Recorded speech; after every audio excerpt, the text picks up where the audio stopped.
Le processus Hoffman est psychothérapeutique parce qu'il soigne les blessures du passé. Et il est à la fois pédagogique parce qu'il enseigne des outils très clairs que les participants emmènent ensuite pour pouvoir continuer le travail eux-mêmes. Donc, comme on dit un peu dans le processus, d'être vraiment eux-mêmes créateurs de leur changement. Sur les outils, moi, il y en a un qui m'a beaucoup marqué, qui est extrêmement simple. C'est le cycle de transformation qui commence toujours par l'accueil. Ça, c'est l'accueil d'une réalité que l'on vit, douloureuse ou heureuse. Derrière, c'est cette deuxième étape qui est l'expression et qui passe parfois par l'accusation et des choses extrêmement fortes. La troisième étape qui est le lâcher-prise. Et cette quatrième étape qui consiste à cultiver le futur, finalement. La direction. Ce qui est à venir ou ce qui est à révéler. Et une des grandes révélations aussi pour moi de ce processus, de toute cette semaine, finalement, c'est de se dire que comme c'est un cycle, on ne passe pas de l'étape 1 à l'étape 3 ou de l'étape 2 à l'étape 4. On respecte chacune de ces étapes-là. C'est un vrai processus, en réalité. Et donc, lorsque j'entends un certain nombre de personnes et lorsque je me dis moi-même, tiens, il faudrait que je lâche prise, d'accord, bon, on peut lâcher prise, mais qu'est-ce qu'il y a avant ce lâcher prise? Eh bien, il y a des phases d'expression. Il y a cette phase d'expression, il y a cette phase d'accusation, sur laquelle il faut passer du temps quand on vit une problématique qui peut être douloureuse, parfois. Et je n'oublie pas, grâce à cet outil-là, finalement, de passer par cette phase à la fois d'accueil, de la réalité que je vis, mais aussi de l'expression et de l'accusation, de ma responsabilité, de la responsabilité des autres. Et l'idée, c'est d'aller très en profondeur dans cette accusation, dans cette expression de la douleur ou de la problématique. Derrière, on peut lâcher prise. Mais on ne lâche pas prise sans être passé par là. Voilà. Ça, pour moi, ça a été un vrai outil très simple, mais extrêmement révélateur. Et je l'utilise, je ne veux pas dire tous les jours, mais de manière très très régulière. Lorsque je vois, par exemple, des personnes extrêmement frustrées par rapport à une situation, je les invite, avant de dire, bon allez, on lâche un peu, oui, mais exprime-toi un peu par rapport à ça. Voilà, donc ça peut se faire sur 10 minutes, un quart d'heure. Exprime-toi d'abord. C'est quoi ta frustration, ton mécontentement? Tu aurais envie de leur dire quoi? Voilà. Et puis après, on discute du lâcher-prise. C'est-à-dire, même sur des micro-situations quotidiennes, on peut utiliser ce cycle de transformation de manière très, très simple et très rapide, tout comme on peut l'utiliser, comme on l'a fait ici, sur une semaine entière et sur des problématiques parfois bien plus profondes et douloureuses.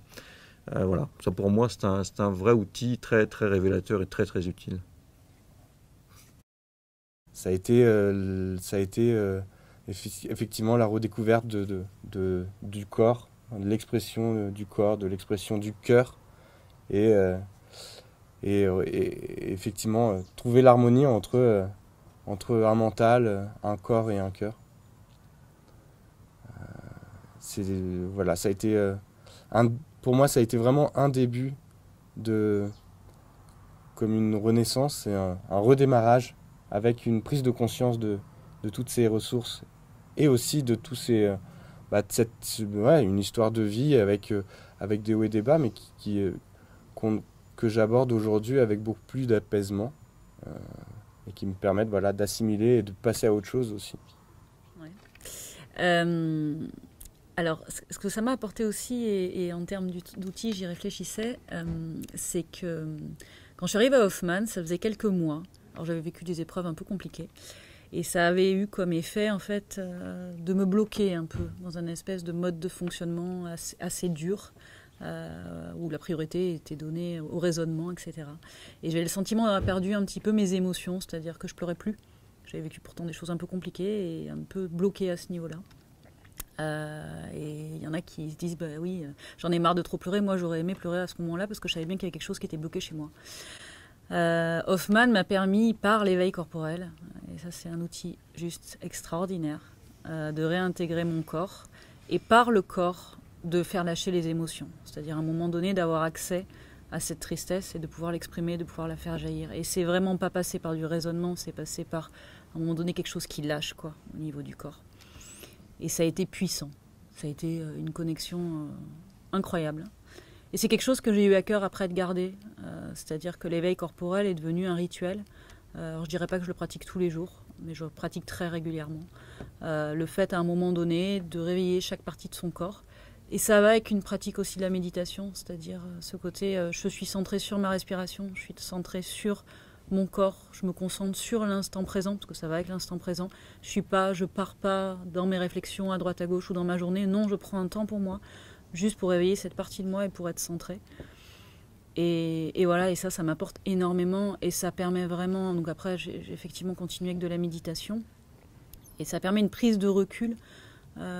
Au lieu de faire les questions, les réponses, de s'angoisser à l'avance, de penser au passé, d'être vraiment, comme on nous apprend Hoffman, c'est-à-dire de laisser passer les idées, les images, voilà, comme les nuages dans le ciel, et à un moment donné, juste de regarder ce qui se passe, et de revenir à l'instant présent par le corps, par la respiration. Et ça apporte tout simplement un bien-être juste incroyable.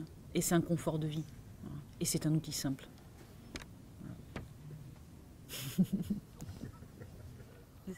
Hoffman, pour moi, a permis de rééquilibrer l'harmonie tête-cœur-corps. Et du coup, effectivement, enfin, grâce à ce qu'on a appris au cours de ce qu'on a découvert ou ce que j'ai découvert de moi, des outils qui m'ont été, que je pratique toujours aujourd'hui, c'est notamment la visualisation. Cette faculté, cette permission, cette possibilité de rentrer dans son monde intérieur à n'importe quel moment, où qu'on soit, se reconnecter à son intuition, qui passait justement par ces outils de visualisation notamment, et c'était redécouvrir que toute question n'était pas juste intellectuelle ou mentale ou avec un pour et un contre, mais qu'il y avait une autre force à solliciter. Et effectivement, ça a été une reconquête, une redécouverte de mon intuition, et qui a ensuite amené d'autres découvertes, d'autres dimensions. C'est vraiment pour moi un point de départ qui m'a permis